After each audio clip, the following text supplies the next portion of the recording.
Good morning friends, you are welcome to Indian style English channel. दोस्तों, मैं TGT candidate हूँ, aspirant हूँ और जब से ही ये 7 क्वेश्चन पे ऑब्जेक्शन लगाया है तब से सब कंफ्यूज हैं कि मेरी परसेंटेज पे इस पे क्या इफ़ेक्ट पड़ने वाला है, कितनी हाई कट ऑफ जाने वाली है। दोस्तों, सब ने यूट्यूबर्स ने बना बना के भेजी है, इससे ये इफ़ेक्ट पड़ेगा, ये इफ़ेक्ट पड़ेगा, ठीक है। लेकिन मैंने अपने क्वेश्चन पेपर से निकाल के साथ के साथ क्वेश्चन कौन से मैंने सही लगा रखे हैं, कौन से मेरे गलत हुए हैं, ठीक है।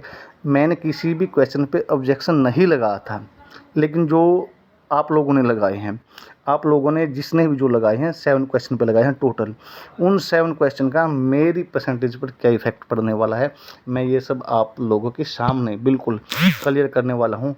और यही फ़र्क सब पर पड़ने वाला है, यानी कि एवरेज पर सबका एक सेम जो इफ़ेक्ट होगा, ठीक है। दोस्तों, काफ़ी टाइम लगा के मैंने ये चीज़ें निकाली हैं और मैं बता दूंगा आपको कि इससे क्या होगा क्या नहीं होगा।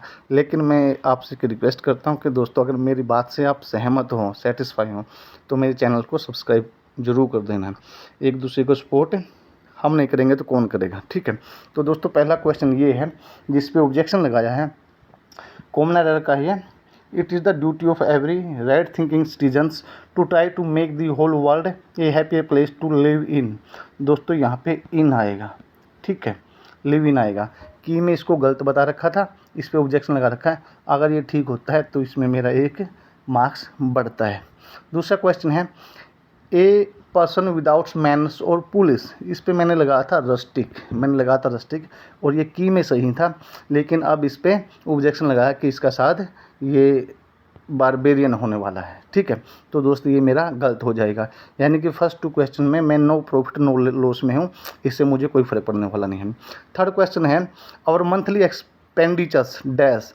मैंने इस पे लगाया था गरू अप पे, क्या लगाया था, गरू अप पे, और अब इस पे ऑब्जेक्शन लगा दिया है, इसका होने वाला है अब शॉर्ट अप, यानी कि मेरा 1 मार्क्स कम हो जाएगा। फर्स्ट 3 क्वेश्चन पे मेरा 1 मार्क्स कम होगा, ठीक है।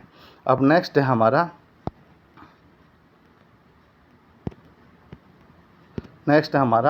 The word in the passage that means ameliorate is. दोस्तों, की में इसका प्रोवोक बता रखा था, अब इसका आइडिया नहीं मिल पा रहा था तो मैंने इसको डिस्ट्रीब्यूट लगा रखा, मेरा एक गलत था। लेकिन दोस्तों, ये किसी का भी सही नहीं होगा, अगर उससे देखेंगे तो इसके ग्रेस मार्क्स मिलने वाले हैं, ठीक है। अगर ग्रेस मार्क्स मिलते हैं तो मेरा ये ठीक हो जाएगा, यानी 4 question no profit 2 no loss, 2 सही होंगे 2 गलत होंगे। अब 5th क्वेश्चन है हमारा, एनईपी 2020 में पूर्व बाल्यावस्था देखभाल एवं शिक्षा ECCCE के लिए उम्र क्या होगा। मैंने लगाया था इसका 3 to 8 ईयर्स, मेरा ये सही था, लेकिन अब क्या है, इसको 3 to 6 प्रूव किया गया है, ठीक है। तो दोस्तों, मेरा ये गलत हो जाएगा, यानी कि फर्स्ट 5 क्वेश्चन में मेरा 1 क्वेश्चन गलत हो जाएगा, मुझे 1 मार्क्स का लॉस हुआ है। आगे देखिए, अब 6th क्वेश्चन क्या हमारा 6th क्वेश्चन है, what is the synonyms of पायस।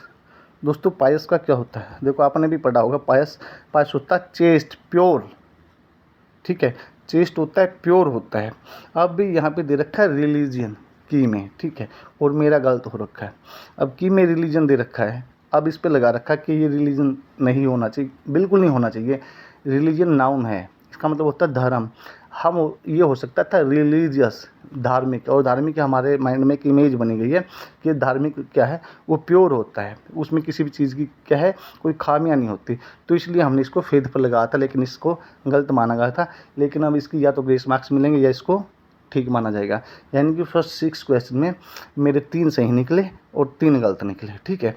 मेरा इससे कोई फ़र्क नहीं पड़ा। लास्ट क्वेश्चन हमारा, teaching word is derived from which word. Teaching कहाँ से निकाला गया है, थॉट से निकाला गया है, टू टीच से निकाला गया है, ट्रेन से निकाला गया है, नन ऑफ द अबव से निकाला गया है। दोस्तों, मैंने इस पे लगा रखा था नन ऑफ द अबव, ठीक है, क्योंकि टू टीच, ये अगर ये पूछते ना what is the meaning of teaching, तो यहाँ बताते हैं हम टू टीच इसका मीनिंग होगा, लेकिन यहाँ पे तो ये बताएगा वर्ड कहाँ से ड्राइव गया। ये तो लैंग्वेज का नाम देते, कोई लैटिन है, फ्रेंच है, कहाँ से, या फिर इसका कोई वर्ड वो होता ओल्ड इंग्लिश का वर्ड होता, वहाँ से हम आइडिया लगा देते। तो ये भी क्वेश्चन गलत है, इसका ग्रेस मार्क्स होने वाला। तो दोस्त, मेरा 7 क्वेश्चन में मैंने किसी पे ऑब्जेक्शन नहीं लगा था, मेरा सिर्फ 1 मार्क्स बढ़ने के चांस हैं और ना भी बढ़े, यानी कि मेरी एवरेज पे कोई फ़र्क नहीं पढ़ा है। दोस्तों, किसी के अगर 4 मार्क्स बढ़ते हैं तो किसी के 4 मार्क्स घटते भी हैं। अगर किसी क्वेश्चन को पलटा गया तो एक का प्रॉफिट है, दूसरे का लॉस है। इससे ये होगा किसी को इंडिविजुअल 1-2 मार्क्स का बेनिफिट होगा। जो ग्रेस मार्क्स हैं वो सबको मिलेंगे। 7 में से 3 ग्रेस मार्क्स दे दिया, 3 मार्क्स सबके बढ़ गए, 4 हैं, 4 में से 2 आपके ठीक हो गए, 2 दूसरे के गलत हो गए। उसके जो 2 गलत हुए हैं तो परसेंटेज का उस पे भी फ़र्क पड़ा ना, यानी कि जिसके 2 बढ़ रहे हैं वो 1 के 2 घट भी रहे हैं। इससे इंडिविजुअल बेनिफिट तो हो जाएगा किसी को 1-2 मार्क्स का, ठीक है, लेकिन परसेंटेज पे ये नहीं फ़र्क पड़ेगा कि परसेंटेज इससे हाई होगी। परसेंटेज वही रहेगी जो हमारा 100 पेपर का जो क्वेश्चन हुआ था, जो हमने 8,500 कैंडिडेट ने जो दिया था, हम में कुछ क्वेश्चन ऐसे थे जो हमने अलग तरीके से लगाए, कुछ और किसी और ने कुछ और तरीके से लगाए।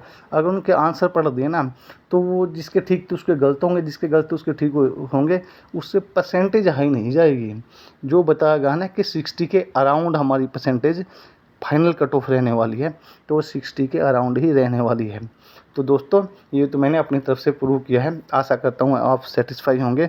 और ये मेरी अगेन एक काइंड रिक्वेस्ट है दोस्तों, चैनल को सब्सक्राइब जरूर कर देना। Thank you, have a nice day.